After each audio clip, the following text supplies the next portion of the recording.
Hey everyone, what's going on?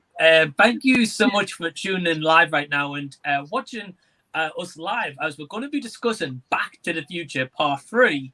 And this is, of course, continuing on with anyone that's been keeping up with my YouTube channel, the Michael J. Fox Filmography, where I'm slowly going through each and every movie that he's been in or been as part of like a cameo.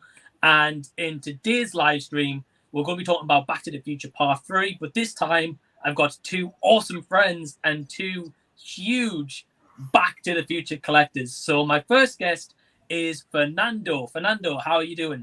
Hi, everyone. Mike, thank you so much for your invitation. It's such an amazing honor just to be here. I'm so happy just to talk to you and the other guest about that movie. It's something amazing. Thank you so much. Yeah, of course. And Fernando, I've known you for quite a while now. Yes. I believe from Manchester, the Back to the Future. Yes. But we were not friends at that time, you know. We met in Manchester in the musical.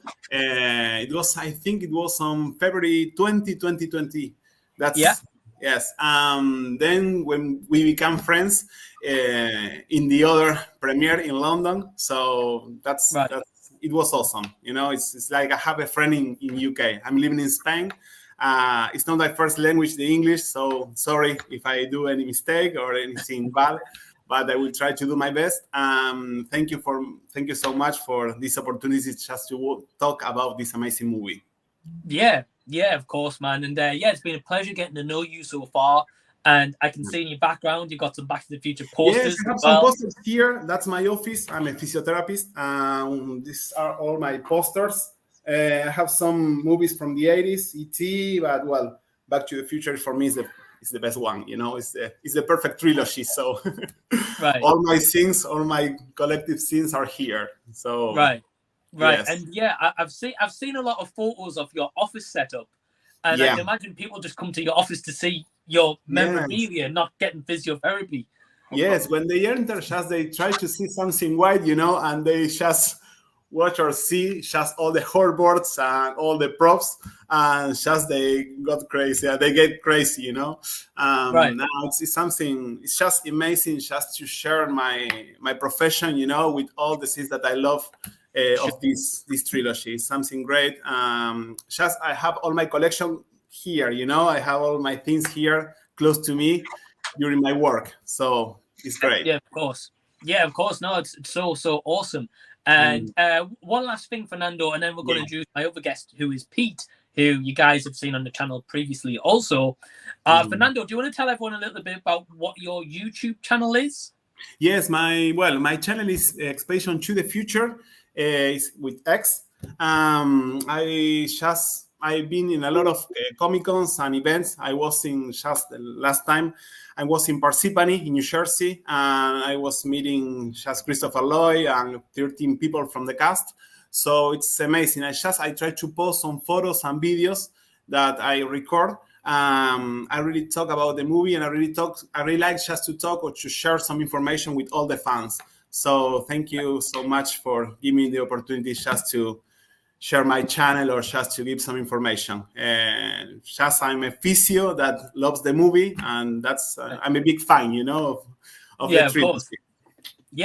Of course. And anyone who's interested, in the description box below, the link to Fernando's YouTube channel is there. So please go subscribe to Fernando. Xpedition to the Future. Fernando Tealdi. An awesome channel, and I'm excited for videos you've got coming out very shortly also.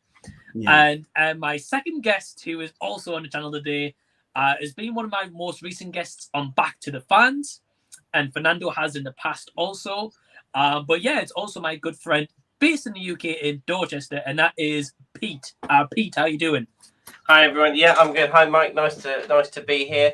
An honor as always. And Fernando, nice to finally meet you. And as we were discussing before we went live, it looks like we're all three of us are going to meet at Comic-Con in Southampton, which is great. So look forward to that. And I've got my poster back here as well, so we're matching about what we're going to talk about today. Definitely. Yeah, I think you guys have got posters. I haven't got any posters yet. You have amazing things. I've only got my just the 4K collection. Wow. So number 3's in there. Oh, That's- it's sealed. That's about Wow. it. But yeah, Pete, do you want to let everyone know a little bit about your business and kind of what that's all about? Sure.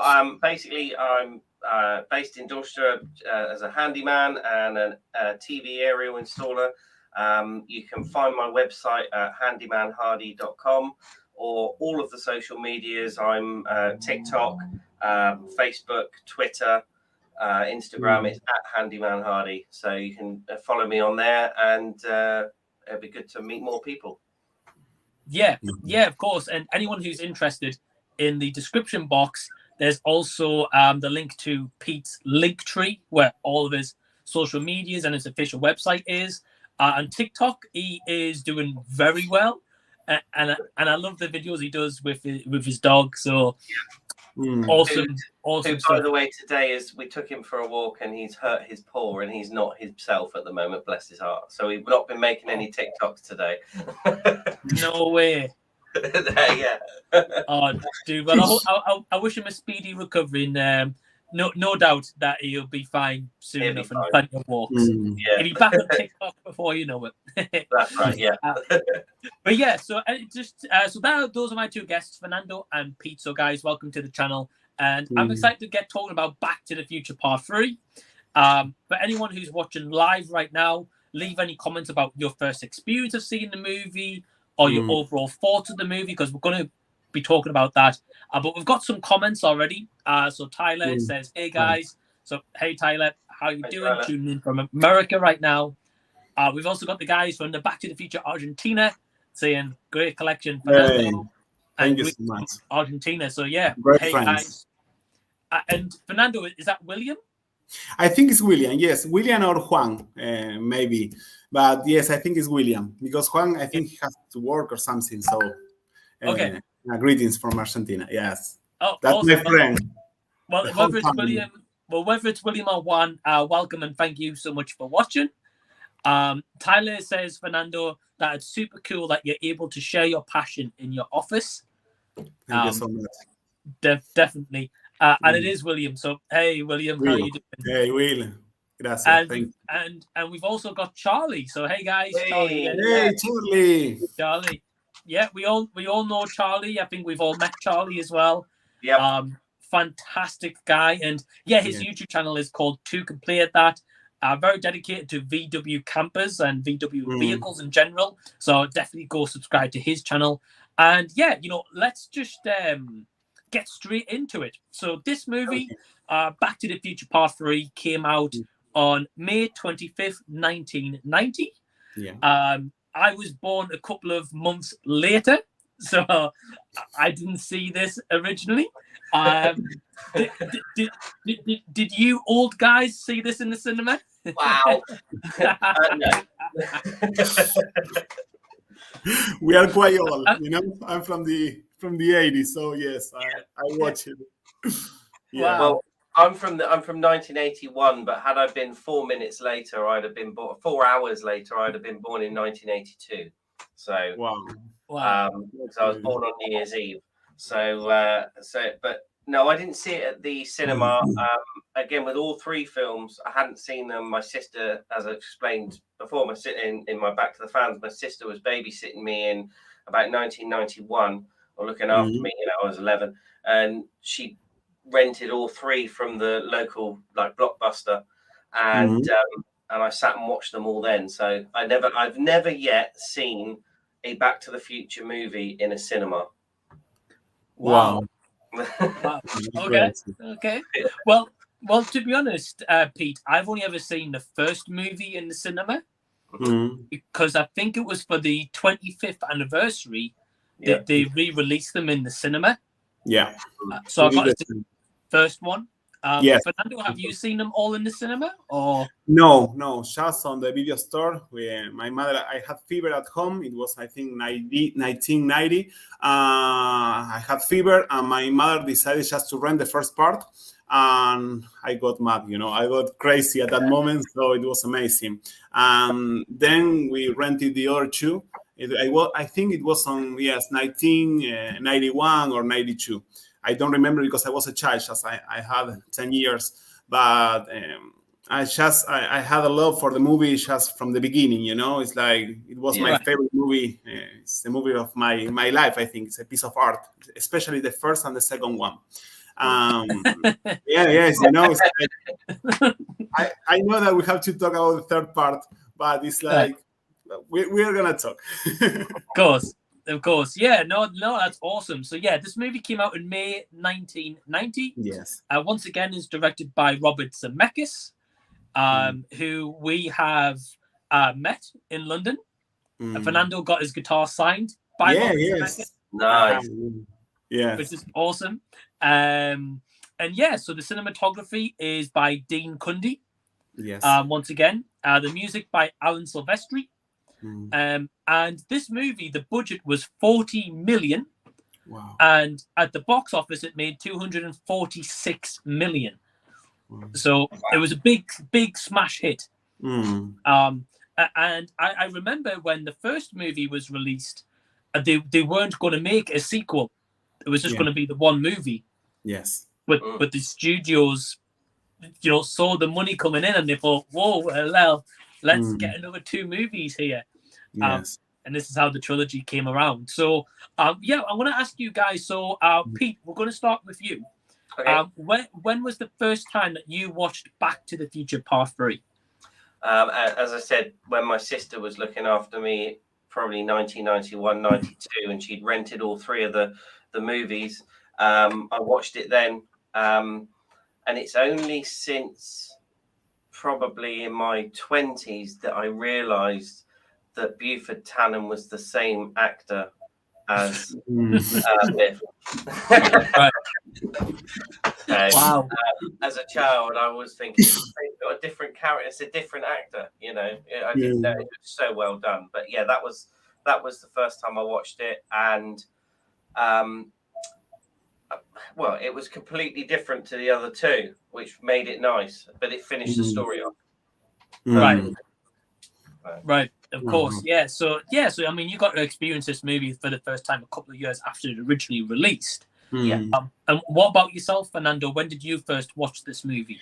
Well, I think it was when I was 12 years old. The things that I remember is that the third part it was my favorite at the beginning. You know, I don't know why. I don't know if because of the characters or maybe just the story, the script. I think the script is great, but the third part, I think it was I rented many times just to watch it. It was amazing. At that time, you know, we didn't have too much information. I think it was the first Michael J. Fox movie I watched it. It was great. I was like fascinating, you know. And I remember with a lot of love and nostalgic. It's something that it's my childhood, you know. For me, it was amazing. I was in shock when I watched it for the first time. Right, yeah, because especially this movie is different to the first 2 movies. Completely. It's a complete difference. Yes. And yeah, you know, it's a cool story about when both you guys first watched this movie. Because I think I was around like the same age, or maybe 14 years old. The story of how I watched this movie was it was a Saturday morning, and I watched 15 minutes of the first movie, and I loved it. So when I went to the shops with my mum after that 15 minutes, we went to the shop and she bought me the trilogy, and I sat down and I watched the entire trilogy. And it's only from over the years I really appreciated this movie a lot more. And we're going to get into that. I've got a couple of comments and then we're going to get into it. Okay. We've got Lego News to saying, hey man, hope you're doing good. JCX Fun says, hey guys, don't know how much of the stream I can watch as I've just got to work. So yeah, hey JCX, hey Joe, hope you're doing good. And we've got FNF Bingo saying greetings from Chicago. Wow. So hey, how you doing? Thank you for tuning in. That's our friend, is Luis Villanueva. He's our friend from Illinois, Chicago. He's a Back to the Future fan, and we meet in Parsippany, New Jersey. So he wanted to be on this live, on the live stream. So it's great. Yeah. Hi, Luis Villanueva. Yeah. Hey, thank you for tuning in, and yeah, thank you to anyone who's tuning in. and please feel free to share your story of the first time that you watched this movie. So yeah, let's get straight into it. So I think it's fair to say that this movie is divided with a lot of fans. Some fans either love this movie or they hate this movie. And I think for myself, I respect this movie a lot because it's so different to the first two movies. Because if we take Back to the Future 2, for the first 30 minutes, we're in 2015. Yes. And then after that, we're back to 1955. Yes. And then the time travel a couple of more times before the movie ends. Yeah. And we're back in 1955.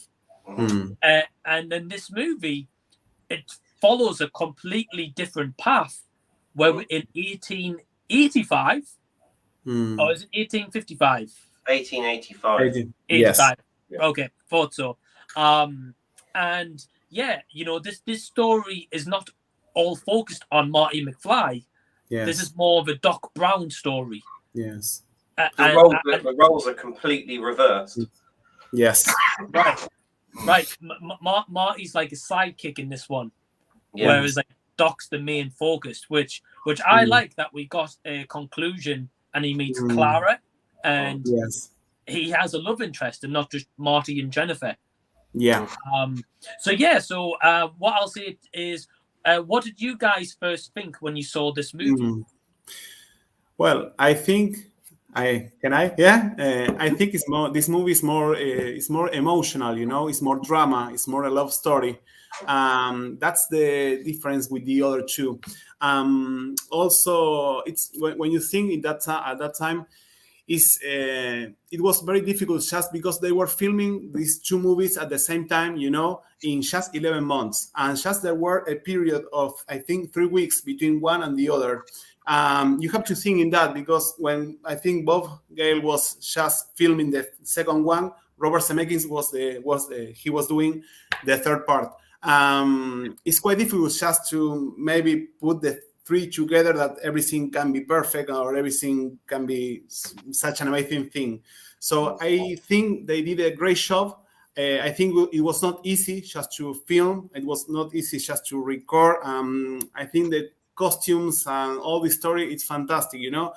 Besides all the scenes and all the, you know, the discussions or the opinions of different people, I see they try to do the best. Then after this movie, I think, well, Matrix, Harry Potter, Pirates of the Caribbean, just they were movies that were filmed together. But at that time, it was not easy just to do it. Just if you think that they did both in just 11 months, it's just fantastic. They were preparing this movie for almost 2 years and a half, the two of them. It's great. I think it's something. It's quite difficult just to find the perfect trilogy, and I think they did it great. Beside all the things, you know, but it's my opinion. I know that a lot of people that love the movie, and there are other that they don't like. Maybe the ending is not the best one, you know, for me, you know, because it's like open. But you know, well, I want to listen, Pete, please.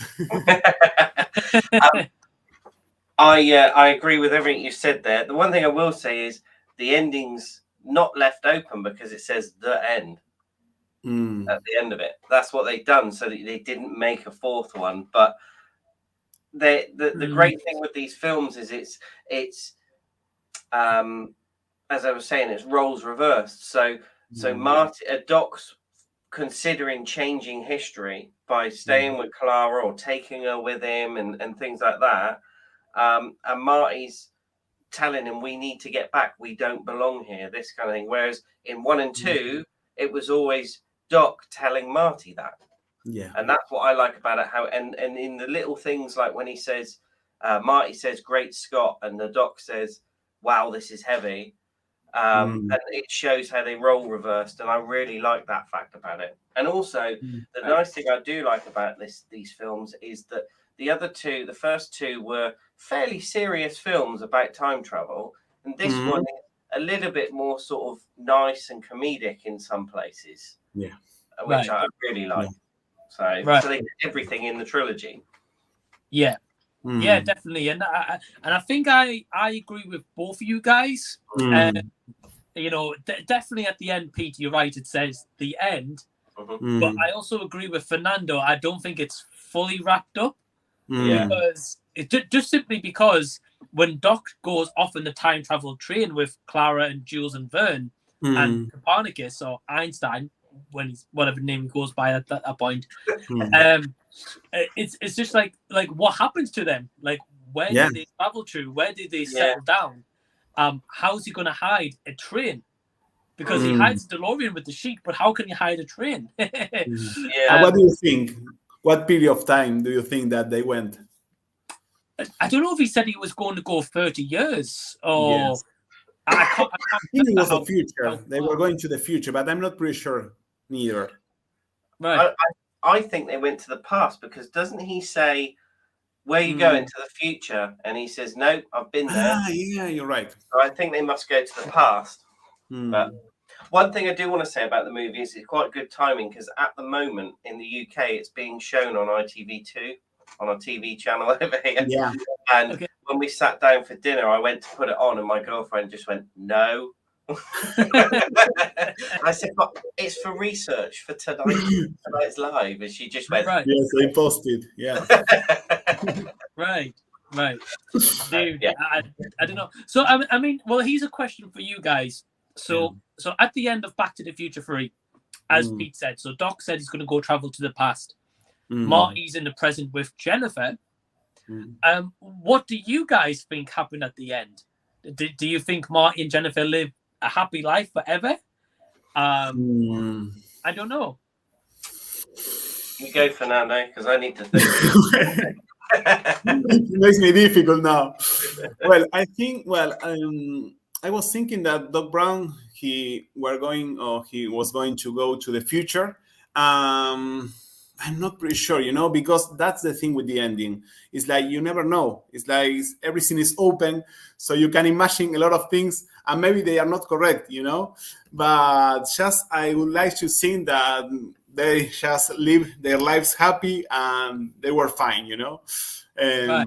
But I don't have an opinion because it's like I'm not pretty sure. If I could say something, just I could invent it, But it's great. It's great just to remember all these things and just to see how all the script and all the ideas went to this movie.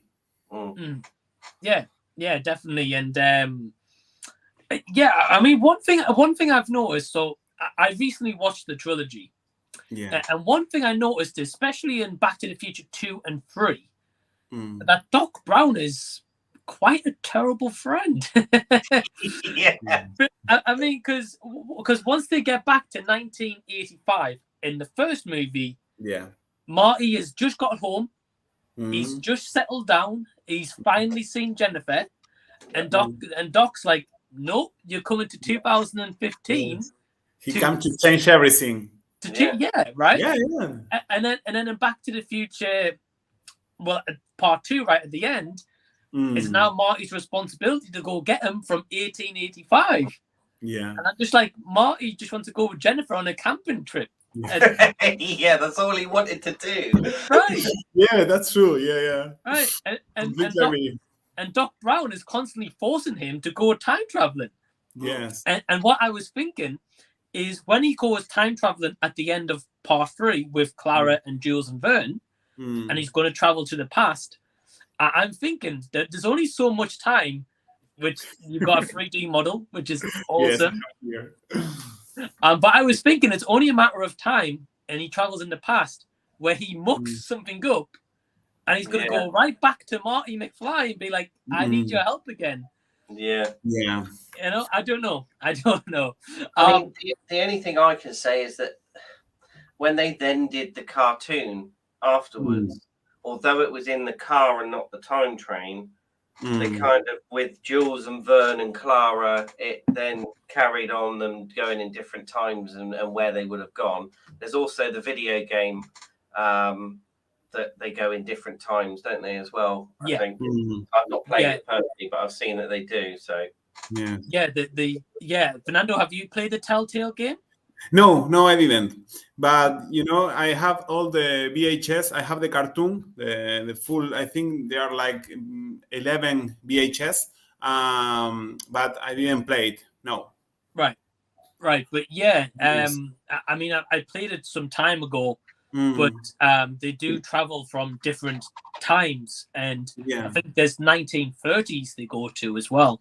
I can't quite remember. But we've got a couple of comments as well. Charlie says we never saw the movies in the cinema. Only remember having the trilogy on VHS. The first film I saw when he was about 7. So that's awesome. At my home, I've got the VHS set sealed as well. Yeah, I've not opened it. Amazing. Yeah, it's staying sealed. Wow. Yeah, so please don't open. No, I won't. Not opening them. Definitely not. I agree with Charlie's comment there completely. Yeah. It's not until a little bit later on you appreciate the third film more. It's brilliant. Yeah, I think we all feel the same. Yeah. Which we're going to talk about. He said, which Part 3 prop would you like to own? Ooh. I personally would like the orange license plate. Yeah. Wow. Yeah. Yeah. Yes, I think the same. How about a cult peacemaker? Oh, okay.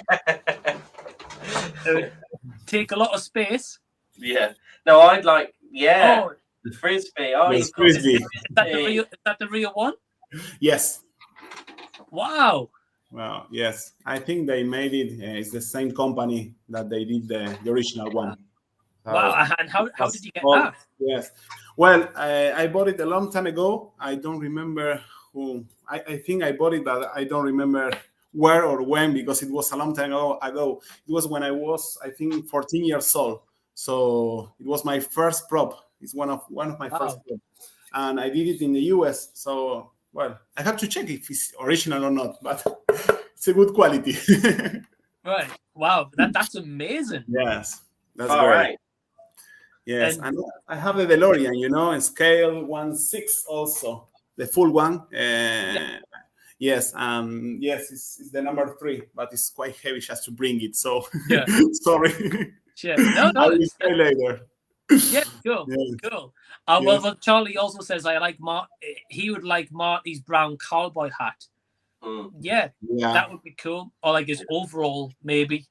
Yes, I think the original one. I think Bill Shee from Massachusetts has the original one from Doc Brown. It's the one who has the ballet here. Yeah, and he has the original one.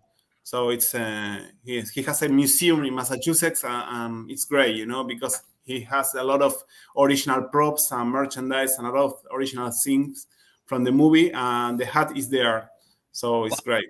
Yes. Who's that? Is that Nicky and what's his name?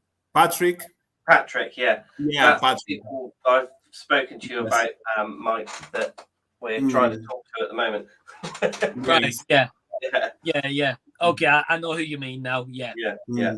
Oh, that's awesome. Well, we've got Gareth. So hey, Gareth, how you doing? He said I would have Doc's modified rifle. This one. Yeah, it's great. Wow. That's the closest Pete's got to it so far. Yeah, I agree with that one. That was something I was about to say. What about the modified rifle? That would be awesome. Right.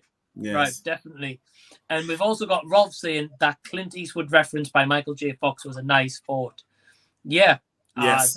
That was awesome. So yeah, we're going to get into the movie. So Fernando, we'll start with you.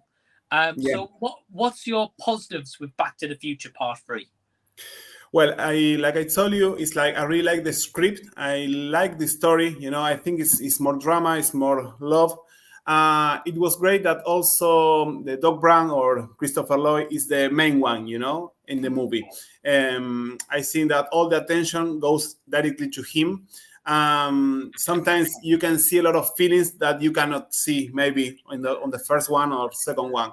But it's like there are a lot of things that I really like about the movie. For example, all the quotes or phrases, they're amazing, because I still remember, some phrases in Spanish, some in Spanish, some in English. But it's great that all the whole movie you can remember after I watched it, I think like 2 years ago.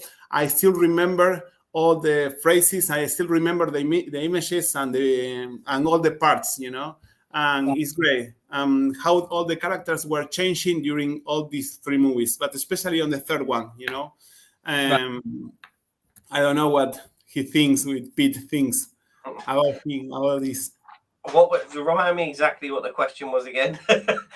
Yeah, just what's your positives with Back to the Future? Positives, yeah. Again, I agree that the how clever and the detail that went into it. There was somebody in one of the groups this week mentioned about how in 1885 there's the corner of the theatre is in 1885 as well. It's very, very clever. Again, as I've said before, how the characters swapped over. As you were saying, Fernando, the sayings. I was reading something that when Buford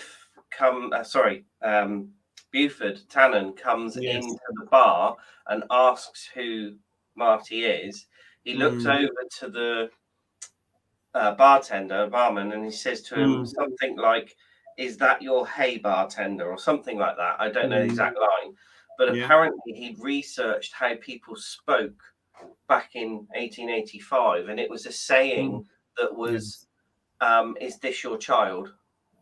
Something like that. So and he ad-libbed it into the scene. So things like that. And it's a fun film. It's not, it's just apart from maybe the hanging. It's a fun film, And it has a lot of details and great scenes that maybe just the fans they can see about the costumes, about all the details with the logos, and about some phrases that they repeat in one movie and the other. So it's great, and for that reason it's like there is always a connection, especially on the logos, especially on the background. It's great. I think all the west part were burned. If I'm not doing any mistake, it's like they had a fire, in Universal Studios, and a lot of props and things that they were there, they were burned. Oh, right. Because I know they used some of the props that they had. As far as I'm aware, they used it in is it A Million Ways to Die in the West with Seth MacFarlane. Because he's a big Back to the Future fan, which is why Doc's got a cameo in that film. Yeah. And I think some of that was filmed with some of the same set, if I remember rightly. But not all. Yeah, but I think you're right. Some of it did catch fire. I was visiting Hollywood this year on January, and I went to the Hollywood Museum, the Max Factor building, and they inside there they had the original doors of the saloon, Oh, nice. and also the telescope. It's crazy because, for example, the original it's the original one there. It has all the signs of Bob Gale, Clara Clayton, Mary, Christopher Lloyd, Michael J. Fox. Maybe I'm not pretty sure if I would sign something original, original props. That's something just to discuss. But the thing is amazing because it was the original one. The telescope was there. It was great just to see that piece because it's not something that you usually can see. Yeah. Right. Yeah. I agree. I personally haven't seen a lot of props from Back to the Future 3. You tend to see a lot from the first 2 movies. Yes. Another part. Yeah, I mean, hopefully one day I can go see the museum. That's my goal, and I'm sure Pete's goal as well. Yeah. Totally. Well, we've discussed going over together. Right. Definitely in the works, my friend. Definitely in the works. But so what I would say in terms of the positives for the movie is I agree with both of you guys. I think the characters in here are great. I think Thomas F. Wilson, who plays Biff and Buford in this movie, I think he's one of the best parts of this movie. Oh, without doubt.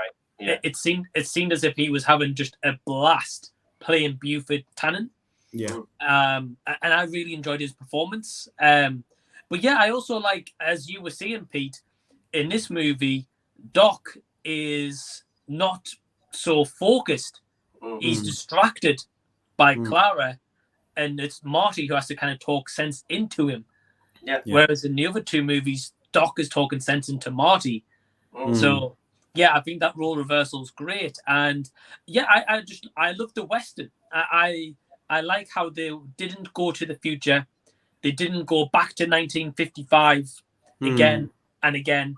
They went to a complete different time zone. And for most of the movie, they're in 1885. Yeah. And I really like that. One of my favorite scenes in this movie is when Buford goes into the bar, and of course Marty's there, or Clint Eastwood's there, and he's shooting at Clint Eastwood, and he's doing the moonwalk while getting shot at. Yes, Michael Jackson. And that just makes me laugh every single time. Well, there's something you don't know about me, Mike. As a massive, and I mean huge, Michael Jackson fan, that made me really happy. So I followed Michael Jackson around Europe on his tour back in the 90s. And there's other stuff I could tell. I'm not going to tell you on here that I love about Michael Jackson and things to do with my love for him. So when he did the moonwalk, I'm sat there at 11 years old as a massive Michael Jackson fan going, yes! Something to remember. Right. Wow. Definitely. I think it was the idea became when, for example, when Robert Zemeckis asked Michael J. Fox about what period of time he wanted to be, if he had the opportunity. I think that was the idea, and he said the Western. So that became the idea, just to start the third movie in the Old West or the Far West, But I'm not pretty sure if that story is real or not. But they were saying that, I read it in a lot of books and things and magazines that it was true. That it was Michael J. Fox. Yeah, I've read that as well. Also, I know in an interview with Bob Gale, he'd said that they never wanted to go to the future because you can't get the future right because you don't know how it's going to turn out. Because they thought we were going to have fax machines and things like that still in 2015. And he said if we were ever going to make a second one, we wanted to go back. But of course, because the film ended in a way that we're going to the future, we had to. That's why they don't spend very long there. And then that's why they've gone back. And so, like you say, they asked Michael J. Fox and that where they'd like to go, and they said a Western, and that's how it was. Yeah. And I think it's a brilliant decision. And Fernando and Pete, you're right. Yeah, that's true. Like Michael J. Fox said he would like to do a Western. Yes. And they went with that decision, especially with the amount of behind the scenes they took to get Michael J. Fox to do the movie. And the schedules. I think he had them at the palm of his hand, being like, I want to do this. And to be fair, I don't blame him. He's an awesome guy, so I kind of don't blame him. And what do you think about the scene that almost he dies, Michael J. Fox? The hanging part. Yeah. It's well, we're going to get to that. Okay, sorry. No, it's fine. Sorry. No. So that's next. The reason why is just because we've got some comments I want to jump in very quickly. Firstly, Sophie is here. So hi, Sophie. She's trying the tiramisu McFlurry and she's loving it. And she said, I hope you guys are well. I know Pete disagrees.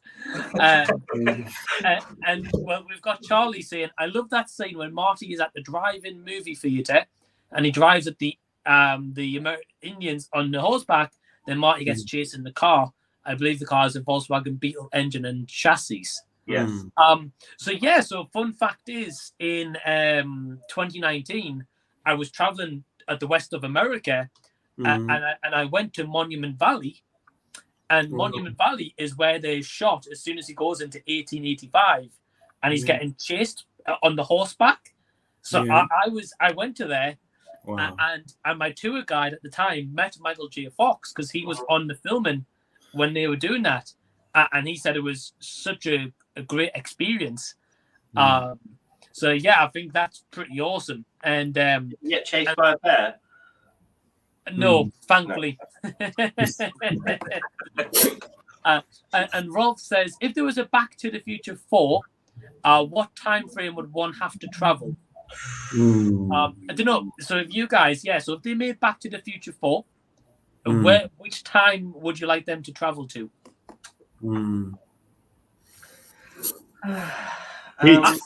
Yeah. So I had an idea. I had a few ideas for this, and then I heard an idea from somebody which I thought was fantastic. And they'd written a whole synopsis of Back to the Future 4, where when the time train goes off, he goes and leaves it somewhere in 1985, and it begins with Clara trying to get used to living in 1985. And then all of us, and Doc is so obsessed with his science stuff, and he's not paying Clara any attention. And then all of a sudden, he sat at the dinner table one day, and Clara and the kids disappear, vanish, and then he gets hold of Marty, as you were saying before, while he's still trying to have his camp out in the back of the truck, and they have to travel back again to try and make things right. So as in Back to the Future 2, they went back into Back to the Future 1. Back to the Future 4 could go back into Back to the Future 3. Okay. Okay. To try and rectify things. I mean, that could be like a cool idea. Because imagine if Doc shows up and then Clara's just missing. Yeah. He'd be freaking out. Yeah. I think that's cool. I mean, that's not my idea. That was someone else's. So, but I thought that was a really good idea. No, it's cool. I mean, it's great. I know in the Telltale games, they actually go back, I think, into the 30s when Doc's just like a teenager, and like how he's dealing with his parents and his love for science. But I think that could be like a cool like Doc Brown origin story. Yeah. I think because you wouldn't even need Christopher Lloyd for that movie. No. Yes. But I mean, I don't know.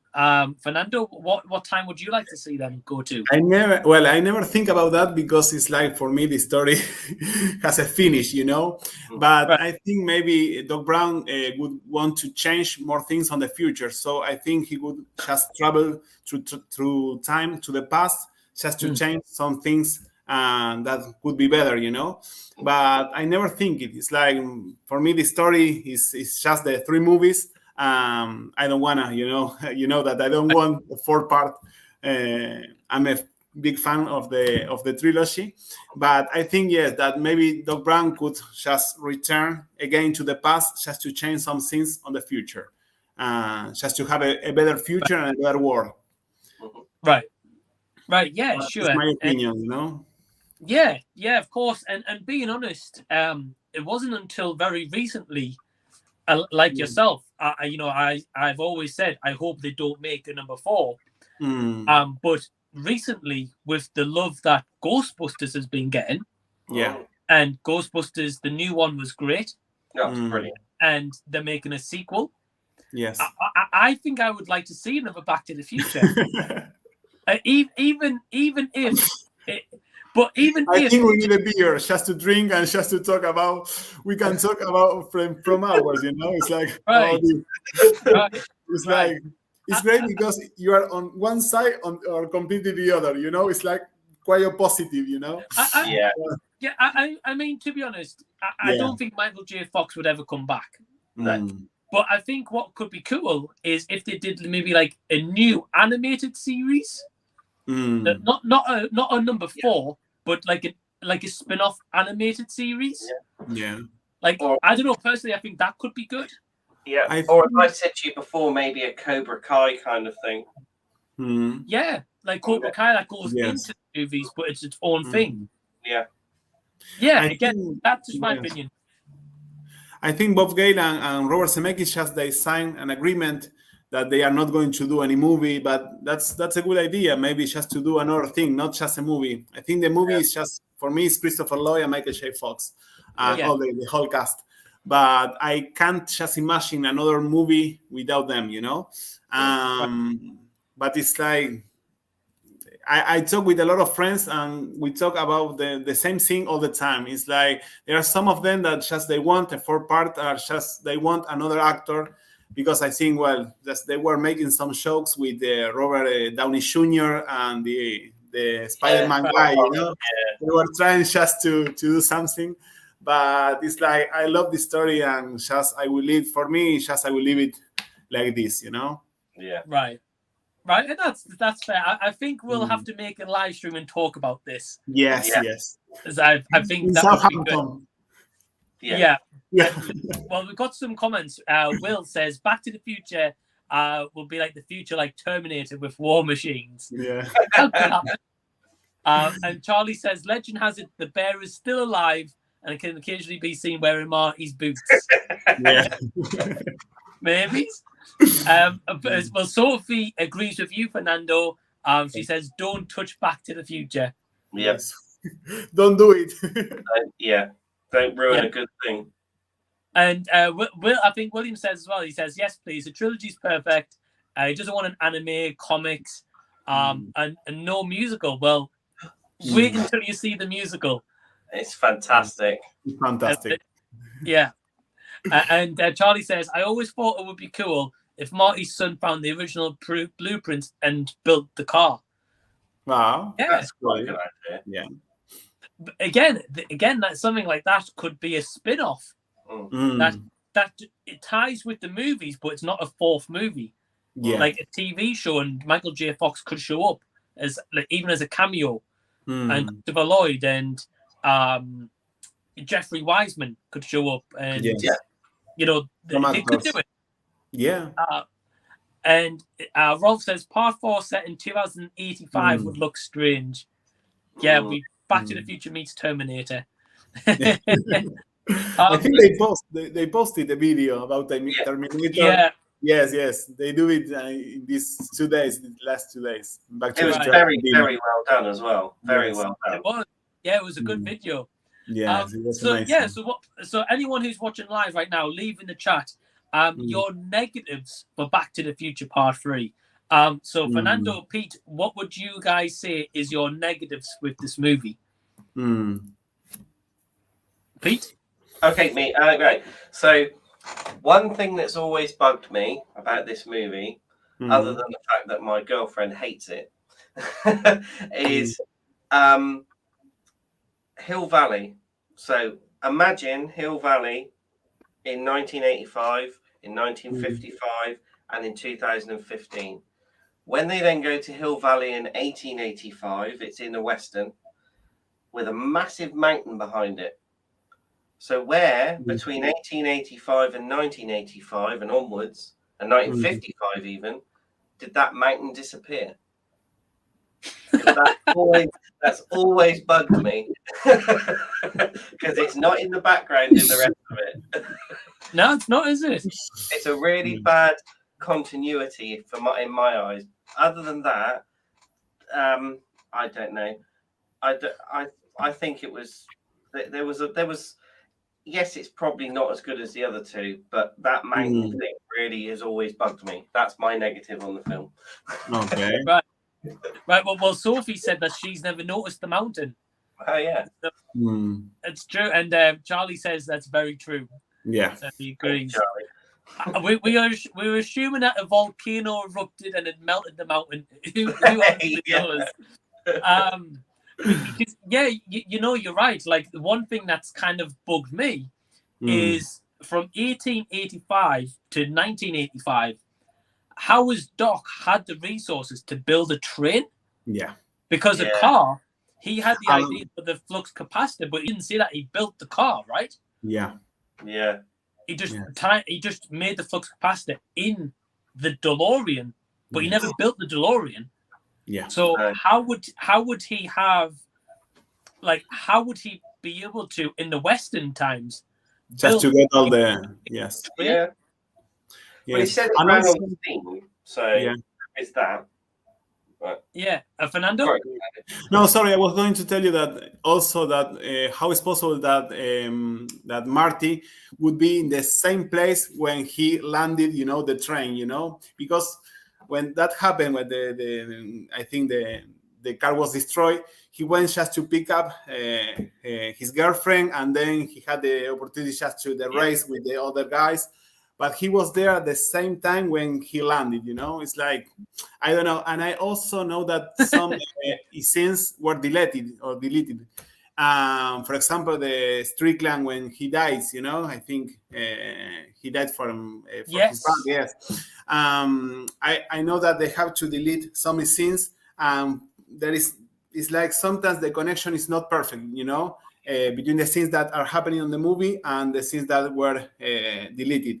They understand what I'm saying? Yeah. But just that's details. I think, like I told you, I think the script is great. But maybe the ending it was not the best for me. You know, it's like everything was open, and I would like just to close the story. But I think it's fine. You know, right? And the fact that the child, Vern or Troy, whichever one it is, points that he needs to go to the toilet to the director. Yeah. Yeah. They never say what's happening in that scene or that part. You know, it's like he wanted to go to the bathroom. I think that was all I know about that. You know. Right. Yeah. Definitely agree. I never actually noticed that until recently. Yeah, same.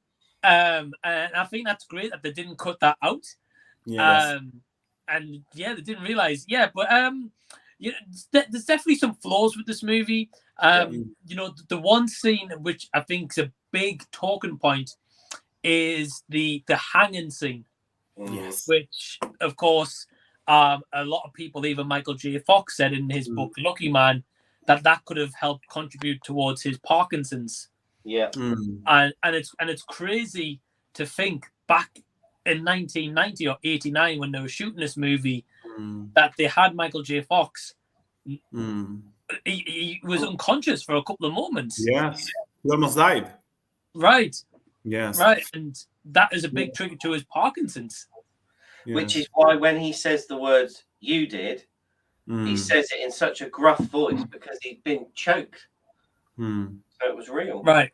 Yes. But it's just crazy that through that scene they don't use a stunt double to do that scene and just have a close up of he did it. Yeah. That's true. And also there were another accident or incident during the filming of the second part, you know, when Darlene just crashed on the court. They doubled the stunt. She suffered a lot because the calculations were not correct, and she just, I think she knocked or she hit on the wall. Yes. And that incident and the other with Marty or Michael J. Fox were terrible, you know, because both of them, they almost died, you know, right. It's crazy. It's still in the second film when you can see her hit the floor, can't you, in the second film? They don't film it again. Yes. Just they leave it. Yeah. That's crazy. Yeah. One thing I was going to say is you mentioned deleted scenes. I read somewhere, I've just written it down so I make sure I remember to tell you. I read somewhere that in Back to the Future 3, there was only one deleted scene. Wow. Whether that's true, people might be able to tell me different, but apparently there's only one deleted scene in Back to the Future 3. And it's a part of the James Tolkien death? Yes. That's the one. On his back. See, I've only heard about this deleted scene recently.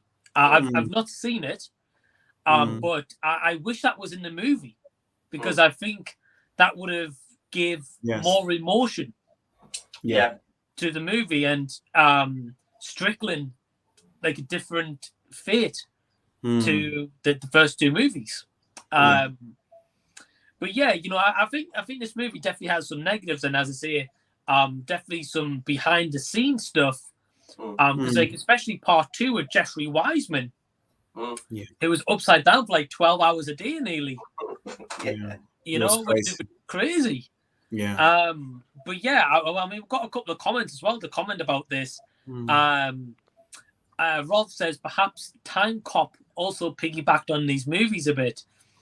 Yeah, I think so. I watched that yesterday. Did you? Yeah, I love that film. Well, Sophie says, don't break Back to the Future logic. Yes, that's true. Yeah. And he's saying that he's saying he put his mind to it for sure. It's a musical. Jake says, hey, Mike, great to see you collab on one of your favorite franchises. Although I don't like this film that much, glad to have a discussion. It is also why the third movies are always the worst. Well, we don't agree. We're going to get to that very shortly. And Rolf says, do you know the 9/11 references that are linked to Back to the Future? Ooh, No, I don't know, Rolf. So you're gonna have to let us know. But yeah, so what we'll do is I want to hear from you guys your ranking of the 3 movies. So what would you guys say is your worst Back to the Future movie? It's terrible, this moment. For me, it's the third part. I love the second one because for me, the second one is there are 2 movies in just one. It's the first part in the future and the other on 1985.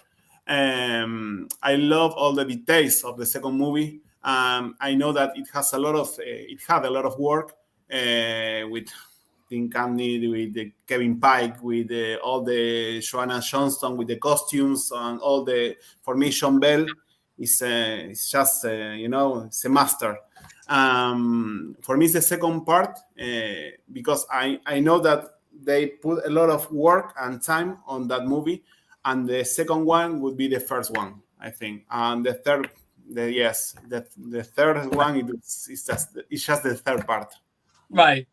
Okay, cool. I mean, you skipped ahead a little bit, but that's cool.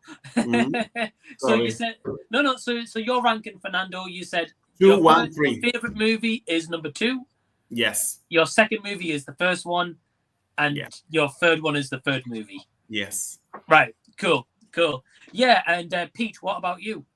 Well, my ranking's quite straightforward. At this moment in time, it's 1, 2, and 3, but 1 and 2 swap over depending on mood. 2 can be my favorite for the amount of props you can get and things like that. But 1 is a perfect film, and 2 and 3 aren't. But I would say 3 is definitely the last of the trilogy, not just because it's the last one, but because it isn't as good as 1 and 2. Right. So, 1, 2, and 3. Get you. Yeah, easy enough ranking for sure. Yeah. So I've got a little bit of a hot take, and I think you guys know about this one. So so my favorite movie is part 1, and then my second favorite movie is part 3, and then my worst movie is part 2. Now, the reason why, so just to explain, because people's going to be like, well, what are you talking about? Is I love Back to the Future Part 2. Yes. I think, like Pete said, you can get so many great props, and like the self-lacing shoes, the jacket, the hoverboard. There's so much. For me, I wish with Part 2, they stayed in the future. Yeah. And just built the full futuristic world, because after the first 30 minutes, we're back in 1955 and it's the first movie all over again, just from an angle, which is great. I like the different angle, and the fact that it goes through like before the Enchantment Under the Sea dance. But I just appreciate Back to the Future 3 more because it's completely different and it's more original. That's just my opinion. That's great. But I agree. I think that the first movie is a perfect movie. Yeah. Apart from Marty's jeans catching fire when the DeLorean comes back, but we'll forget about that. So we've got quite an interesting ranking. We've actually got some comments here about people's rankings. Yeah. So F&F Bingo says, I agree with Fernando. Part 2, part 1, and then part 3. Thank you. So that's pretty cool. I can see. So my partner Emma, her favorite movie is part 2, as well. Okay. So I can understand why. Charlie says his favorite is Back to the Future 1. Wow. Then 3, and then 2. One for Mike. Well, for me, yeah. But he did say that it does change a lot. So Yes. that's fair. I think every time you watch the trilogy, Yes, that's the scene that I was going to tell you. Different, yeah. Yes. And sometimes maybe you can think that now is part 2, and then maybe in 5 months you're gonna think that it's part 1 or 3 or whatever. Right. It's crazy. And depends also in the moment of your life that you can watch it, you know. But it's great also seeing that all the 3 movies, you can see that all the kids are following, you know, they are fans of the movie it's a movie from 1985, and they still having some fans, that small childs and, you know, the big grandfathers, they're all together just watching. It's something, it's family, you know. Just amazing. I think it doesn't happen with all the movies, you know. I don't have memories with other movies that all the family just they are watching the same scene, you know. It's great. Definitely. And I think with all of us, we all have memories of all 3 movies. And I think the great thing about Back to the Future, you know, whichever one is your favorite, is different generations are finding this movie for the first time ever. And especially like for us guys, we're part of Back to the Future musical kind of fan page on Facebook, and every time we're seeing like young kids, you know, getting taken by their adults to go see the musical, and they're getting into Back to the Future. So in 10 years' time, they'll be doing live streams like us, and they'll be talking about the movie also, which I think's awesome. William says his favorite is number 1, then number 3, then number 2. He says part 3 is the perfect movie tribute for Doc Brown. I think we all agree. Charlie says I found part 2 was quite dark and deep. Yeah, it was. Yes, completely. Yes, I'm agree. Yeah, if you want to see a future with Donald Trump, that's what you get with part 2. We've seen it in real life. Right, definitely. I mean, as I say with part 2, I like when it goes the dark route because it's the darkest one of the trilogy. Whereas number 1's more of like the perfect kind of serious one. Number 2's the darker, grittier one, and number 3's more of like the comic relief kind of one that Pete said earlier. So I agree. It's great. F&M says, but I've always been a fan of the Home of the Future cartoons. Wow. Okay, I don't know what that is, but that go. Pete says, evening everyone. So hey Pete, how you doing? Rolf says 1, 2, 3. I like the 50s vibe. 1 for me. Yeah. Like I think, like as I say, I think we all love the 50s. I say it's just for me personally, it's just that they go to the 50s like quite a few times, and I've seen that from the first movie. I don't kind of need to see it again personally, but it's still cool. Don't get me wrong.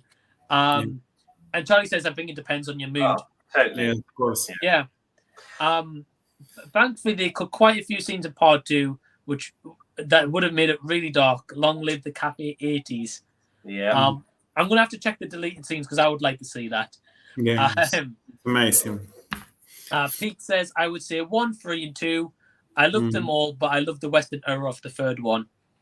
Yeah, because it's not your typical Western. It's like a comedy Western, right? Yes, it's comedy. Yes, it's like a style. Right.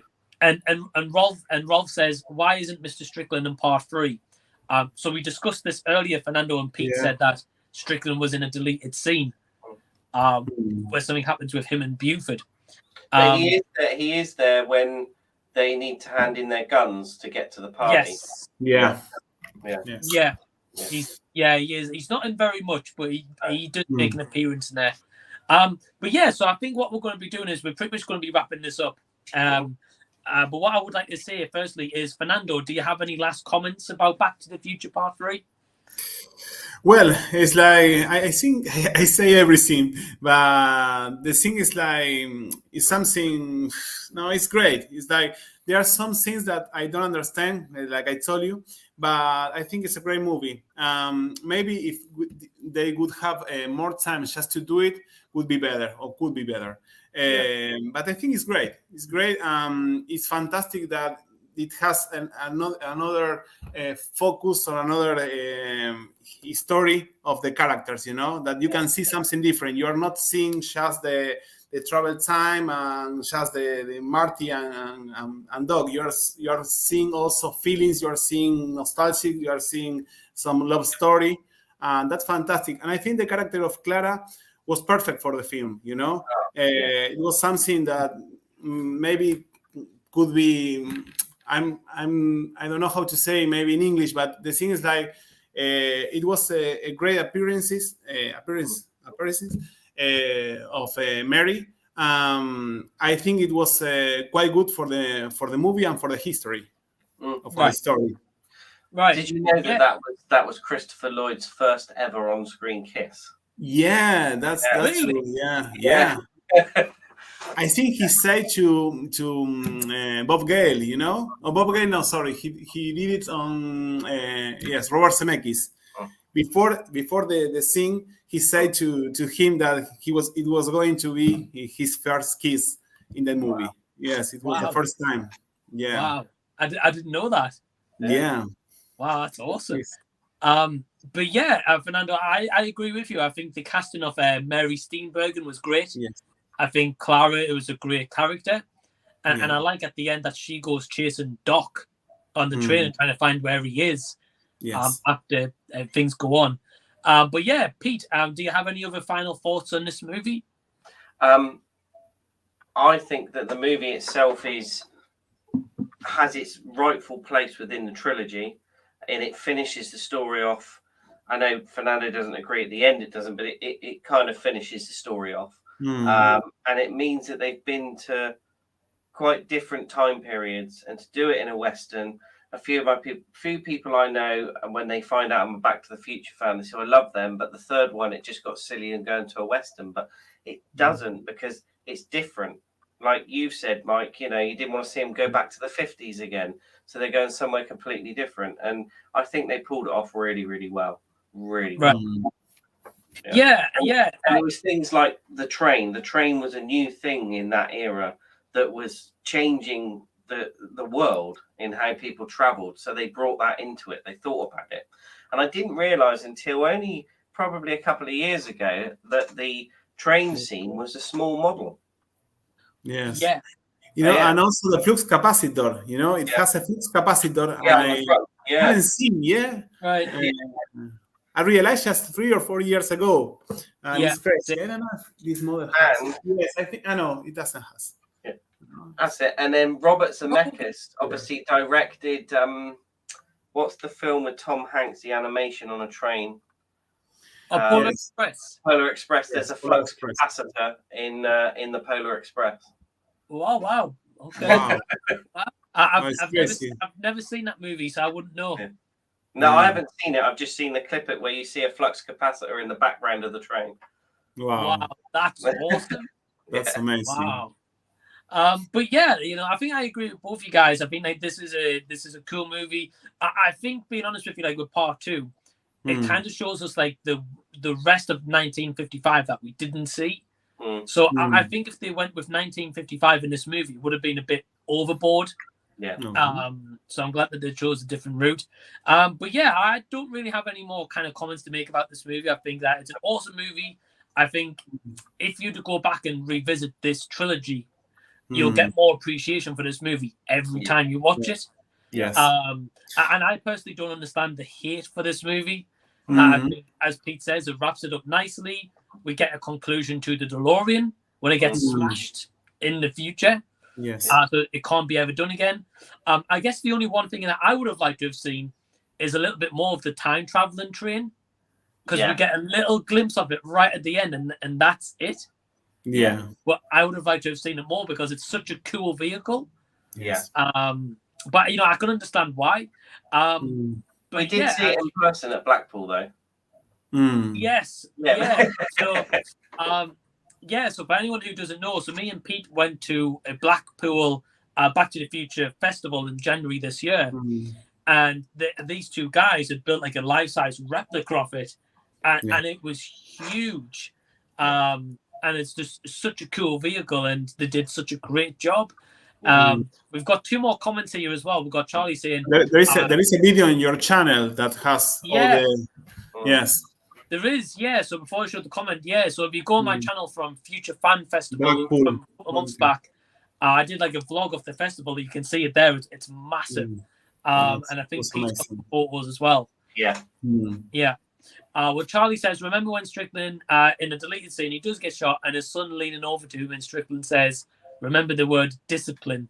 Yes. Yeah. That's the last word. Strickland's always been a tight arse. And Tom Wilson is fantastic in part 3. I agree. All his characters are good, and you believe he's Buford. Yeah, absolutely. Yes. And I think we were saying earlier, it's maybe one of his best performances in the whole trilogy. Yes. He's the best character in the movie. Yeah. Definitely. And I think Tom Wilson, people who aren't super fans like us, a lot of people forget how good Tom Wilson was throughout the trilogy, because the amount of different characters he played is unbelievable. He played Biff at different ages. He played Griff. He played Buford Tannen. He played Biff again, and then he played he played Biff at the beginning of number 1, where he's a bit of an arse, and then he plays the wimpy Biff. It's like about 8 or 9 different characters he plays. He's amazing.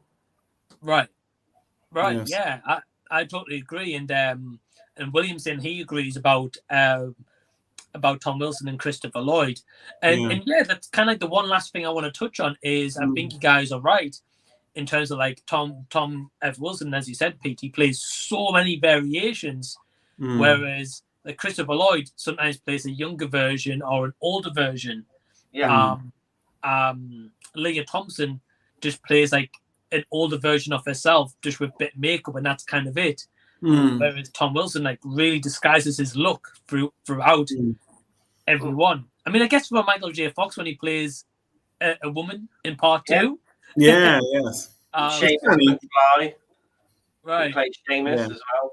Played Seamus, just with a ginger beard, pretty much. Yeah. And Charlie said that he hopes to bring the time train to Comic-Con London. Yeah, maybe. I think probably DeLorean, though, because the time train literally took up quite a bit of the hall. So I think the DeLorean. But yeah, so we're going to wrap this up. I just want to say to everyone who's watching live or after this has gone live, thank you so much for watching this. The link to Fernando's YouTube channel, Xpedition Back to the Future. Expedition to the Future. To the Future. Yeah. Please go subscribe to his YouTube Thank you channel. so much. I'm going to do that now. Right. Please. He's got quite on there. He's actually got quite a few Back to the Future vlogs, and like recently a Comic-Con as well. So Expedition to the Future, go check that out. And also with Pete, go check out the link tree. Again, he's on Instagram. He's on TikTok. He's also got a business. So if you need any business needs, please get in touch with Pete. And do you guys? And if you want to meet Mike, it's gonna be on July 7 in London Film and Comic Con, and on July 16 on Southampton, Southampton. Yeah, so if you want to meet him, just go to this Comic Con. Yeah, that's right. Yeah, very quickly, Rolf said it's very nice to see this. So thank you, Rolf. And Charlie says, great live, guys. Enjoy your weekend. So thank you, Charlie. But yeah, Fernando, right. Yeah. So anyone who's in Southampton, all 3 of us are going to be at the Southampton Comic-Con in July. So come say hello. It's going to be the first ever time all 3 of us meet in person together. I've met both guys respectively, but all 3 of us together is going to be awesome. And I'm looking to possibly volunteer for the London Comic-Con next month. That's not solidified. I'm going to try my best. But yeah, do you guys have any final last words you'd like to say? I'll just say thank you again, Mike, for hosting this, and it's been an honour to be part of one of your lives. I hope I get to do it again. I haven't shaved myself in this one. And of course, Mike did leave a review about a McFlurry tiramisu. I disagree with him, but that's another live. So, and Fernando, an absolute pleasure to finally meet you. Yes, it was a pleasure. Unfortunately, one thing I will say is we didn't follow up on what we discussed on Facebook. What we said was, as soon as we come into this backstage, we were going to pretend we couldn't hear you, Mike. So you got away with that one. Oh, thank you. I would have been stressing, put it that way. Please. I just want to thank you guys for doing this. In the future, I'm hoping we can maybe do a live stream and we talk about Back to the Future 4, and our ideas, and I think that could be for a cool live stream. That would be great. But a big discussion. Right, yeah. But I'd love to do this again. But yeah, that is it from us. So thank you everyone for tuning in, and we will see you later. Thank you.